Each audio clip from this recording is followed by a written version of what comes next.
ہمارے حکمرانوں نے اتنی دولت گھروں میں اکٹھی کر لی ہے کہ عزت کے لیے گھر میں جگہ ہی نہیں بچی۔ اسرائیل میں سود کی شرح 4%، انڈیا میں 6% اور پاکستان میں 20% ہے۔ الحمدللہ حرمت سود کانفرنس کرانے کا اعزاز صرف اور صرف پاکستان کو حاصل ہے۔ دنیا میں نمک پیدا کرنے والے ممالک میں پاکستان دوسرے نمبر پر، جبکہ نمک حرام پیدا کرنے والے ممالک میں پہلے نمبر پر ہے۔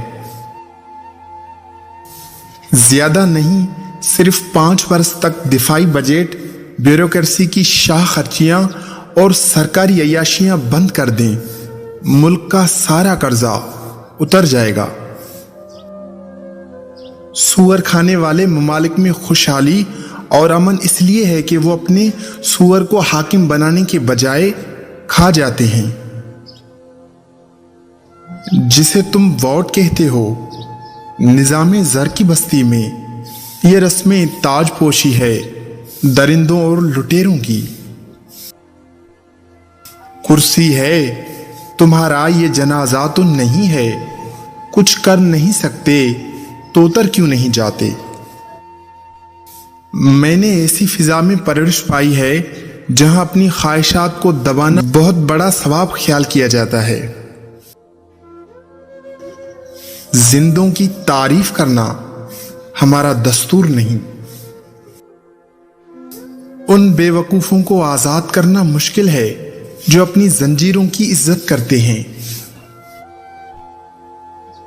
ہر بزرگ کی بات میں حکمت مت ڈھونڈیں، کچھ احمق لوگ بھی بوڑھے ہو جاتے ہیں۔ جس قوم کی غیرت مونچھوں میں اور مذہب داڑھی میں ہو، اس قوم کی عقل دماغ میں نہیں ہو سکتی۔ اگر کوئی عورت خاموش بیٹھی ہے تو احتیاطاً اس کی نبض چیک کر لیں۔ جس دن قرآن اور مسلمانوں کے درمیان سے مولوی نکل جائے گا، اسلام کو دوبارہ عروج آ جائے گا۔ ہم لوگ نیک بننا نہیں، صرف نیک دکھنا اور نیک کہلانا چاہتے ہیں، اور یہ منافقت کا سب سے اعلیٰ درجہ ہے۔ جاہلوں پر حکمرانی چاہتے ہو تو مذہب کا غلاف اوڑھ لو۔ ضروری نہیں ہے کہ کتا ہی وفادار نکلے، وقت آنے پر آپ کا وفادار بھی کتا نکل سکتا ہے۔ مسجد میں رہ کر اپنی جوتوں کی فکر میں رہنے سے گلیوں میں آوارہ پھرتے ہوئے خدا کو یاد رکھنا بہتر ہے۔ ہمارے وطن عزیز میں چور نے چینی کی بوری چرائی اور حادثے طور پر کنویں میں گر گیا۔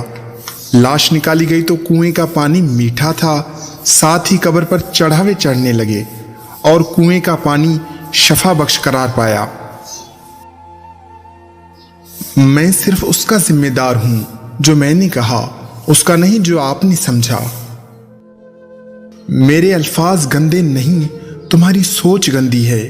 میرے الفاظ صرف ننگے ہیں۔